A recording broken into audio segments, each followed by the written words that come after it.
नमस्कार, आप देख रहे हैं एफएम न्यूज। मैं हूं आपके साथ कांची बंसल। वक्त हो चला है उत्तर प्रदेश बुलेटिन का। उत्तर प्रदेश में हाल ही में विधानसभा चुनाव में मुख्यमंत्री योगी आदित्यनाथ ने लगातार दूसरी बार सत्ता में वापसी का रिकॉर्ड बनाया, तो विधान परिषद स्थानीय प्राधिकार क्षेत्र के चुनाव में भी 40 साल बाद उच्च सदन में पूर्व बहुमत का इतिहास रच दिया। नेतृत्व, रणनीति और संगठन के परिश्रम का परिणाम है कि 5 साल पहले विधान परिषद में भाजपा के सदस्यों की संख्या मात्र 7 थी, जो कि अब 67 पर पहुंच गई है। भाजपा को 2017 के विधानसभा चुनाव में प्रचंड बहुमत मिला है। योगी आदित्यनाथ को मुख्यमंत्री, जबकि केशव प्रसाद मौर्य और डॉक्टर दिनेश शर्मा को उप मुख्यमंत्री बनाया गया। तब ये तीनों ही किसी प्रदेश में किसी सदन के सदस्य नहीं थे। 6 महीने के अंदर उन्हें विधानसभा या विधान परिषद का सदस्य बनाने की अनिवार्यता थी। वहां से भाजपा ने अपनी रणनीति पर काम शुरू किया। सपा और बसपा के 6 सदस्यों का परिषद से इस्तीफा कराकर उन्हें भाजपा में शामिल किया गया। इसके बावजूद पहले कार्यकाल में योगी सरकार 5 साल तक उच्च सदन में अल्पमत में ही रही। ये अलग बात है कि कोई प्रस्ताव या विधायक इस कारण से लटका नहीं। खैर, इसके बावजूद भाजपा के रणनीतिकारों की नजर विधान परिषद में भी बहुमत प्राप्त करने पर थी। इसके लिए लगभग 1 साल पहले ही मेहनत शुरू कर दी गई थी। विधानसभा चुनाव से ठीक पहले सपा के 7 एमएलसी भाजपा ने तोड़ दिए थे।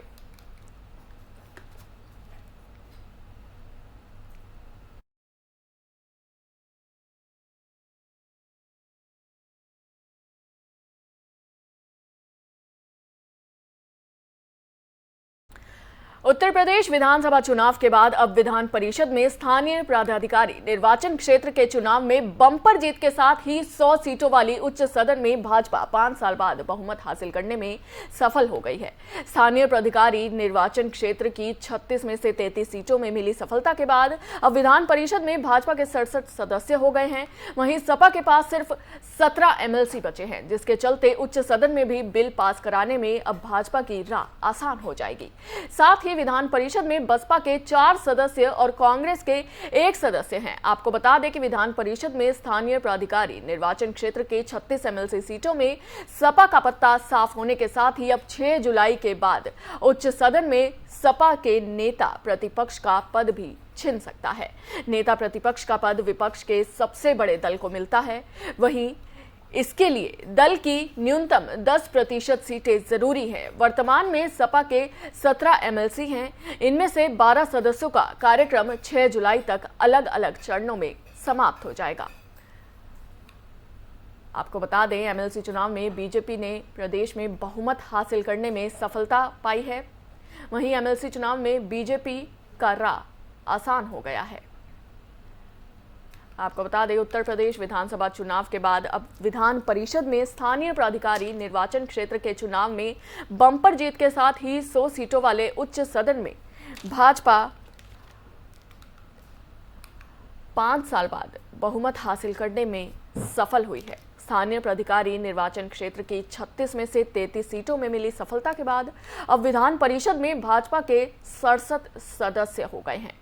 वहीं सपा के पास सिर्फ 17 एमएलसी बचे हैं, जिसके चलते उच्च सदन में भी बिल पास कराने में अब भाजपा की राहें आसान होती दिख रही हैं।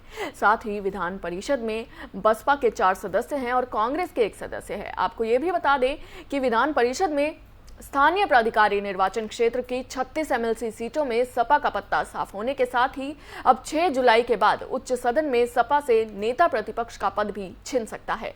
नेता प्रतिपक्ष का पद विपक्ष के सबसे बड़े दल को मिलता है, लेकिन इसके लिए दल की न्यूनतम 10% सीटें जरूरी है। वर्तमान में सपा के 17 एमएलसी हैं। इनमें से 12 सदस्यों का कार्यक्रम 6 जुलाई तक अलग अलग चरणों में समाप्त हो जाएगा।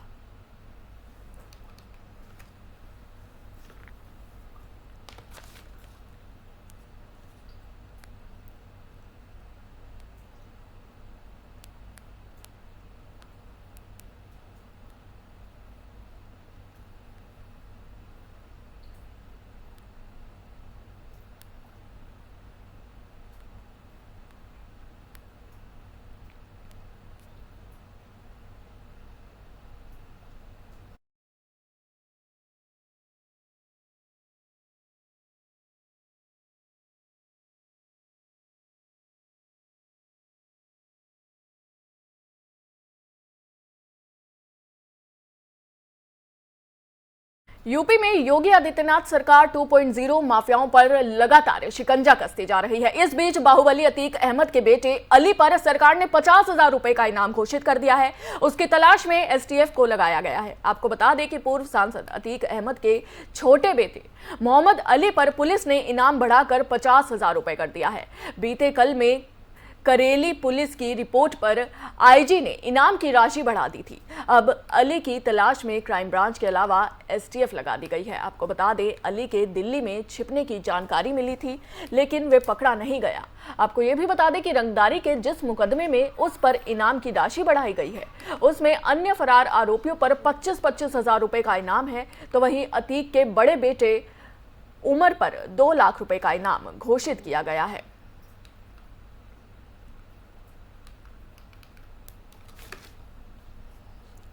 आपको बता दें, उत्तर प्रदेश में बाहुबली पूर्व सांसद अतीक अहमद और उसके परिवार की मुश्किलें कम होने का नाम नहीं ले रही हैं। पुलिस ने अतीक के फरार चल रहे बेटे अली पर इनाम राशि 25,000 से बढ़ाकर अब 50,000 कर दी है। अली पर प्रॉपर्टी डीलर से 5 करोड़ की रंगदारी मांगने के आरोप में करेली थाना में एफआईआर दर्ज की गई थी। दरअसल बाहुबली पूर्व सांसद अतीक अहमद के छोटे बेटे अली पर प्रॉपर्टी डीलर जिशान से 5 करोड़ रुपए की रंगदारी मांगने और जमीन कब्जा करने का आरोप था। 21 दिसंबर 2021 को करेली थाने में अली के खिलाफ एफआईआर लिखवाई गई थी। तभी से अली फरार चल रहा है। आपको ये भी बता दें कि पुलिस की गिरफ्त में न आने पर आरोपी पर 25,000 का इनाम घोषित कर दिया गया था, लेकिन अली अब तक पुलिस के हाथ नहीं आया है और ना ही कोई जानकारी मिली है, तो एक बार फिर से ये राशि बढ़ा दी गई है।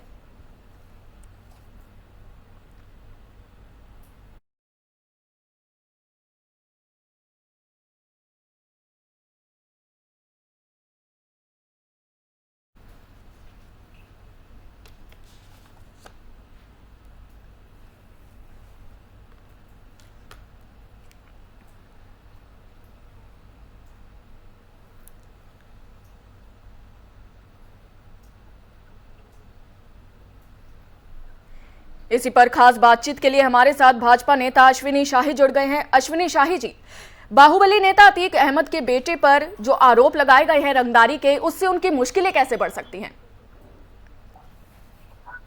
जी देखिए, इस समय उत्तर प्रदेश में एक सुशासन बनाने की पूरी 100% नहीं 1000% की कवायद माननीय धर्म योगी आदित्यनाथ जी की चालू है जी। इसमें गुंडे माफियाओं की कोई जगह नहीं है जी। और ये लोग, आप लोगों ने देखा होगा कि कितना जमीन कब्जा से लेकर क्या क्या हर जराइम में ये लोग लिप्त थे। जी। इनके अतीक अहमद जेलों में बंद है और इन लोगों ने जिस तरीके से रंगदारी और गुंडई की बात की, मुकदमे लिखाए गए। जी। अतीक अहमद का बड़ा बेटा भी 2 लाख का इनामी है, भागा हुआ है, पुलिस उसकी तलाश में लगी हुई है और छोटे बेटे ने भी उसी रास्ते पर कदम रखा है, इसलिए इसके ऊपर भी 50,000 रुपए का इनाम घोषित किया गया है और एसटीएफ इसको ढूंढ रही है। जल्दी ही पुलिस को सफलता मिलेगी और ये जेल के सलाखों के अंदर। जी, लेकिन अगर अभी तक आगे भी उसकी नहीं जल्द से जल्द उसकी गिरफ्तारी हुई तो क्या ये इनाम और ज्यादा बढ़ सकता है राशि?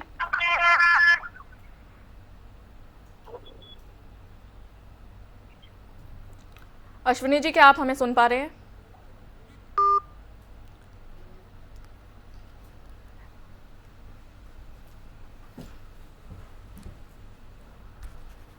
तकनीकी खराबी की वजह से अश्विनी जी से हमारा संपर्क टूट चुका है।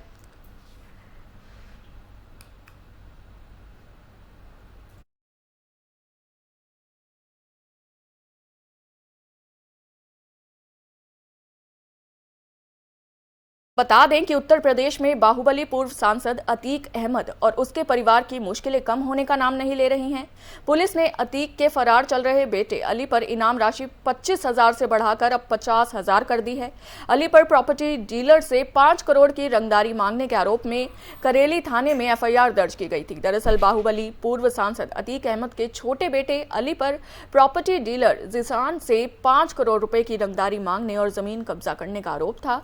21 दिसंबर 2021 को करेली थाने में अली के खिलाफ एफआईआर लिखवाई गई थी, तभी से अली फरार चल रहा था।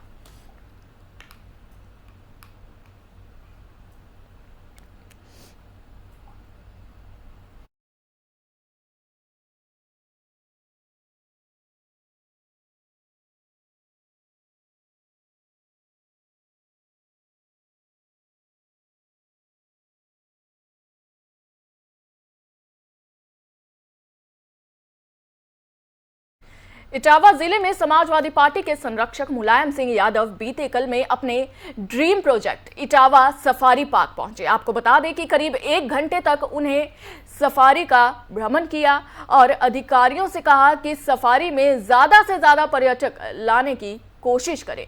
वहीं पूर्व सीएम मुलायम सिंह यादव का पार्क के उप निदेशक अरुण कुमार सिंह और क्षेत्रीय वन अधिकारी विनीत कुमार सक्सेना ने गुलाब के फूलों का गुलदस्ता देकर स्वागत किया, जिसके बाद मुलायम सिंह ने हिरन और भालू की सफारी भी देखी और निरीक्षण करने के बाद विजिटर बुक में अपने भाव प्रकट किए हैं। उन्होंने इटावा सफारी पार्क को देश की पहचान बताया है और उप निदेशक से सफारी की भी जानकारी हासिल की है। आपको बता दें, इटावा में मुलायम सिंह यादव ने सफारी का लुत्फ उठाया है। इटावा जिले में समाजवादी पार्टी के संरक्षक मुलायम सिंह यादव बीते कल में अपने dream project Etawah safari park पहुंचे।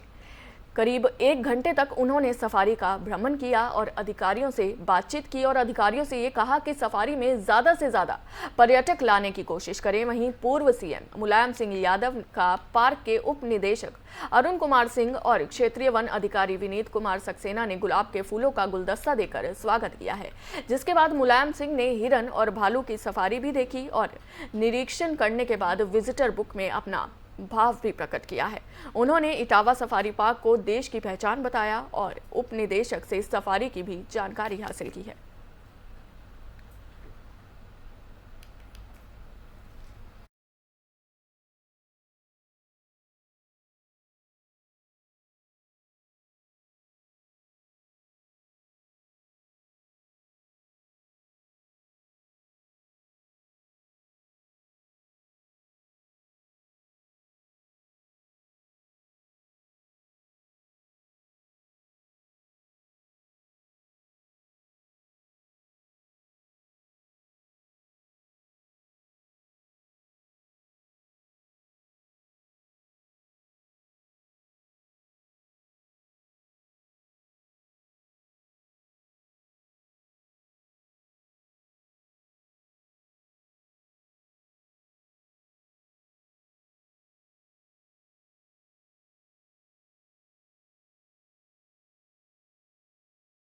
एक बार फिर से देश में कोरोना के हालात बिगड़ने लगे हैं। आपको बता दें, दिल्ली के एनसीआर के स्कूलों में कोरोना एक बार फिर से देखा जाने लगा है। दिल्ली एनसीआर के 3 स्कूलों में कोरोना वायरस के केस मिलने के बाद सनसनी फैल गई है। दरअसल गाजियाबाद और नोएडा के 2 स्कूलों में कोरोना के करीब 19 केस मिले हैं। इनमें से ज्यादातर केस नोएडा के खितान स्कूल में मिले हैं। आपको बता दें कि यहाँ 3 टीचर्स भी कोरोना पॉजिटिव पाए गए हैं। इसके अलावा नोएडा के सेक्टर 30 के डीपीएस स्कूल में एक छात्र संक्रमित मिला है। वहीं गाजियाबाद के सेंट फ्रांसिस स्कूल और कुमार मंगलम स्कूल में भी कोरोना के 5 केसेस मिले हैं। दोनों स्कूलों को 3 दिन के लिए बंद करने का फैसला किया गया है ताकि संक्रमण फैलने से रोका जा सके। वहीं गाजियाबाद स्वास्थ्य विभाग के मुताबिक जिले में 2 स्कूलों में 5 बच्चे संक्रमित मिले हैं। स्कूल परिसर को सैनिटाइज किया गया है। इसके अलावा रैपिड टेस्ट भी किया जा रहा है। आपको बता दें, एक बार फिर से कोरोना का कमबैक देखने को मिल रहा है।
तो बता दें, दिल्ली एनसीआर के 3 स्कूलों में कोरोना वायरस के केस मिलने के बाद एक बार फिर से हड़कंप मच गया है।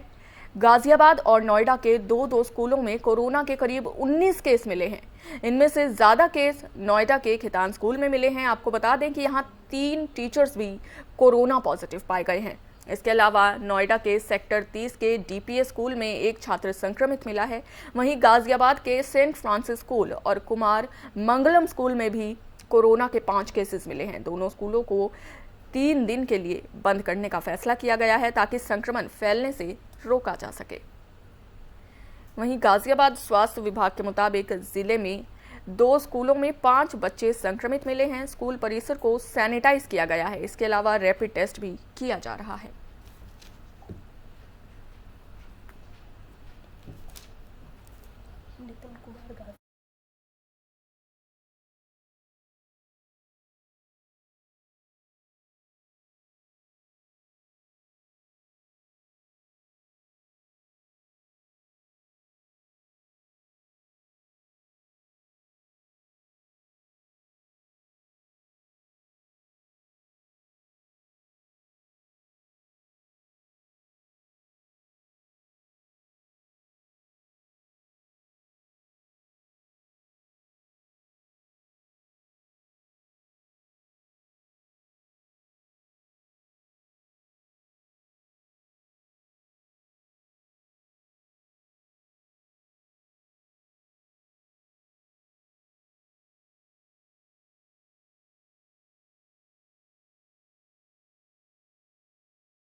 इसी पर ज्यादा जानकारी के लिए हमारे साथ गाजियाबाद से हमारे संवाददाता नितिन और नोएडा से हमारे संवाददाता ताहिर सैफी जुड़ गए हैं। ताहिर, सबसे पहले तो ये बताइए कि क्या स्थिति है, एक बार फिर से कोरोना देखने को मिल रहा है स्कूलों में, बच्चों को कितना खतरा है?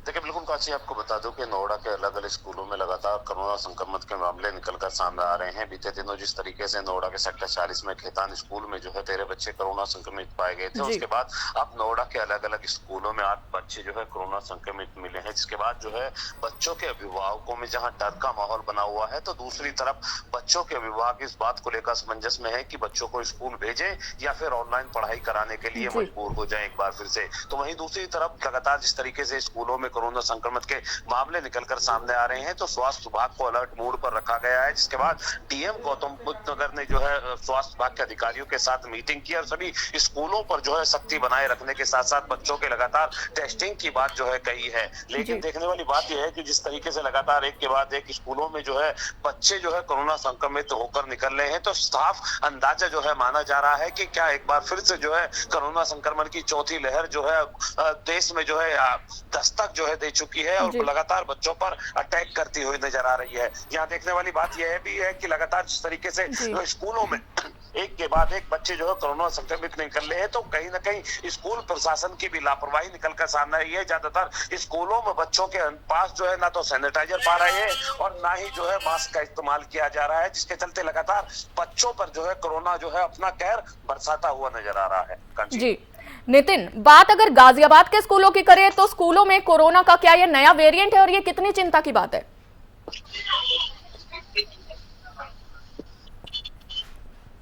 नितिन, क्या आप हमें सुन पा रहे हैं? जी, बात अगर गाजियाबाद के स्कूलों की करें तो गाजियाबाद के स्कूलों में क्या ये कोरोना का नया वेरिएंट है और ये कितनी चिंता की बात है? बिल्कुल, जिस तरीके से गाजियाबाद में कहीं ना कहीं जो कोरोना के मामले लगातार जारी हैं, तो उसको देखते हुए कहीं ना कहीं जो अभिभावक हैं और जो स्कूल प्रशासन है, कहीं ना कहीं एक लोगों की कहीं ना कहीं दिक्कत बढ़ रही है, तो जिसको लेकर कहीं ना कहीं लोग परेशान हैं। जिस तरीके से गाजियाबाद में कोरोना के जो मामले हैं वो लगातार बढ़ रहे हैं। वहीं पहले भी दो स्कूलों में जो कोरोना के 5 बच्चों को कोरोना पॉजिटिव पाए गए, तो उसके बाद वसुंधरा के भी जयपुरिया स्कूल में भी 10वीं क्लास के जो छात्र है उसको भी कोविड पॉजिटिव पाए गए हैं। तो कहीं ना कहीं स्कूल को अगले आदेश तक बंद कर दिया गया है। तो कहीं ना कहीं जिस तरीके से जो लगातार स्कूल में या जो बच्चे पढ़ रहे हैं, कहीं ना कहीं बच्चों में जो संक्रमण लगातार फैल रहा है, तो उसको लेकर कहीं ना कहीं जो अभिभावक हैं और जो कहीं ना कहीं जो बना हुआ है और जो गाजियाबाद का जो स्वास्थ्य विभाग है वो कहीं ना कहीं लगातार स्कूलों में जांच कराई जा रही है। कहीं ना कहीं जो बच्चे हैं उनमें कहीं ना कहीं जो पूरी तरीके से प्रिकॉशन दिए जा रहे हैं, तो कहीं ना कहीं लगातार जो स्कूल चल रहे हैं उनको कहीं ना कहीं जो ऑफलाइन चल रहे हैं कहीं ना कहीं उनको बिल्कुल इंस्ट्रक्शन दिए जा रहे हैं कि जो कोविड है वो कहीं ना कहीं जो उसका खतरा है कहीं ना कहीं बढ़ता नजर आ रहा है, जिसको लेकर जो लोग हैं उनमें कहीं ना कहीं दहशत है और जो अभिभावक है उनमें भी कहीं ना कहीं दहशत दिखाई दे रही है। जी, कोरोना एक बार फिर से स्कूल में पहुंच गया है, क्या ये स्कूल की ओर से भी लापरवाही बरती गई है कहीं ना कहीं? बिल्कुल देखो, जिस तरीके से मैं बता देता हूँ, जो बच्चे हैं कहीं ना कहीं वो जो टीकाकरण है उससे वंचित रहे हैं, तो कहीं ना कहीं ये भी एक सवाल है, क्योंकि जिस तरीके से जो 18+ से ऊपर जो कहीं ना कहीं जो टीकाकरण हुआ है उसके बाद जो छोटे बच्चे हैं उनको टीकाकरण ना होने की वजह से, तो कहीं ना कहीं ये भी है कि जो टीकाकरण है उसका भी कहीं ना कहीं ये दिखाई दे रहा है। तो ये एक बड़ा सवाल है, क्योंकि जिस तरीके से जो बच्चे में जो अब नया वेरिएंट जो आया है कहीं ना कहीं कोरोना का, तो ये फैल रहा है, तो उसको लेकर कहीं ना कहीं जो लोग हैं वो कहीं ना कहीं परेशान दिखाई दे रहे हैं। और मैं आपको बता देता हूँ, जो गाजियाबाद में जो कहीं ना कहीं जो केस 24 घंटे में 11 केस सामने आए हैं अभी तक, जो गाजियाबाद की मैं बात कर रहा हूँ, गाजियाबाद में 24 घंटे के अंदर 11 केस आए। स्कूलों में भी जो कोरोना वायरस कहीं ना कहीं तेजी से फैलता नजर आ रहा है। तो सीधी सी बात है, जो बच्चे स्कूल जा रहे हैं उनको पूरे प्रिकॉशंस बच रहे हैं, मास्क लगा के पहुंचे, सैनिटाइज वगैरह का यूज करें, तो कहीं ना कहीं जो जिन स्कूलों में कोरोना के पेशेंट पाए जा रहे हैं उनको पूर्ण रूप से अगले आदेश तक बंद कर दिया जा रहा है और उनको पूरी तरीके से स्कूलों को सैनिटाइज किया जा रहा है। जो बस है स्कूल की उनको सैनिटाइज किया जा रहा है, तो पूरी व्यवस्था की जा रही है। और जो प्रशासन है, प्रशासन की तरफ से भी स्कूलों को पूरे इंस्ट्रक्शन दिए जा जी को आदेश दिए गए कि पूरी तरीके से उसको साफ करें। और जो स्कूल बंद कर दिए गए हैं कोरोना की वजह से, उनको उनमें अभी ऑनलाइन जी। ताहिर, बात अगर सरकार की करें तो कोरोना से निपटने के लिए सरकार ने क्या कुछ तैयारियां की है? देखिए, बिल्कुल कांची, आपको बता दूं कि पहले ही सरकार जो है सभी प्रशासनिक अधिकारियों को जो है आदेश दे चुकी है कि कोरोना संक्रमण को लेकर किसी भी तरीके की लापरवाही नहीं बरती जाएगी। उसी के मद्देनजर जिला प्रशासन को पहले से ही आदेश थे और लगातार जिस तरीके से कोरोना संक्रमण कम होता जा रहा था, लगातार उसकी दर कम होती जा रही थी, उसके बाद बड़ी लापरवाही स्कूल प्रशासन की देखने को मिली थी, जिसका चलते जो है लगातार स्कूलों में जो है कोरोना संक्रमण के मामले निकलकर सामने आ रहे हैं। कहीं ना कहीं साफ है कि प्रशासन और शासन पूरे मामले को जो है लेकर जो है सख्त है, लेकिन उसके बावजूद भी स्कूल प्रशासन की लापरवाही जो है बच्चों पर भारी पड़ती हुई नजर आ रही है। हालांकि स्वास्थ्य विभाग के आला अधिकारियों से मेरी बात हुई है, स्वास्थ्य विभाग के आला अधिकारियों का कहना है कि 2 दिन के लिए पहले ही खेतान पब्लिक स्कूल को जो है बंद कर दिया गया था, पूरे की सैनिटाइजर करने का जो है काम किया जा रहा था, लेकिन दूसरी तरफ बाकी जो स्कूलें हैं उनको जो है हिदायत नहीं दी गई थी और उसी का खामियाजा जो है मासूम बच्चों को जो है कोरोना संक्रमित होकर जो है गुजरना पड़ रहा है। 8 नए और केस निकलकर सामने आए हैं, तो कहीं ना कहीं परिजनों की चिंताएं बढ़ना लाजमी है और उसी के चलते लोग जो है असमंजस की स्थिति में बने हुए हैं कि क्या एक बार वो फिर से अपने मासूम बच्चों को स्कूल भेजें या फिर जो है ऑफलाइन के बाद साथ में जो है ऑनलाइन पढ़ाई कराने की जो है दोबारा से कवायद शुरू की जाए, क्योंकि 2 वर्ष का लगातार जो पीरियड था वो लगातार बच्चों को जो है ऑनलाइन पढ़ाई के दौरान जो है बीता। काफी बच्चे ऐसे थे जो पढ़ने में पुअर की स्थिति की तरफ लगातार जो है बढ़ते जा रहे थे। उसी के मद्देनजर जो है ऑफलाइन सेवाएं जो है स्कूलों में दोबारा से शुरू की गई थी, लेकिन जिस तरीके से स्कूलों में लगातार कोरोना के लगातार मामले निकलकर सामने आ रहे हैं, तो कहीं ना कहीं साफ है कि स्वास्थ्य विभाग की एक बड़ी लापरवाही का खामियाजा मासूम बच्चे और जो स्कूल प्रशासन की लापरवाही का खामियाजा मासूम बच्चों को भुगतना पड़ रहा है। वो आगे दोबारा से बच्चों को ना गुजरना पड़े, तो उसको लेकर स्वास्थ्य विभाग के साथ साथ जिला प्रशासन को सख्त कार्रवाई करनी पड़ेगी ताकि स्कूलों में सैनिटाइजर की प्रॉपर व्यवस्था हो सके, मास्क का इस्तेमाल लगातार किया जा सके और 2 गज की जो दूरी है उसका लगातार पालन किया जा सके, ताकि जो बच्चों में बढ़ता संक्रमण है उसको कंट्रोल करने का काम किया जाए। बिल्कुल, बहुत बहुत धन्यवाद तमाम जानकारी के लिए आप दोनों का। तो आपको बता दें कि दिल्ली से सटे नोएडा और गाजियाबाद के कोरोना वायरस के मामले सामने आने के बाद स्कूल बंद कर दिए गए हैं। नोएडा के सेक्टर 40 स्थित खेतान स्कूल में 3 टीचर और 13 छात्र कोरोना संक्रमित पाए गए हैं।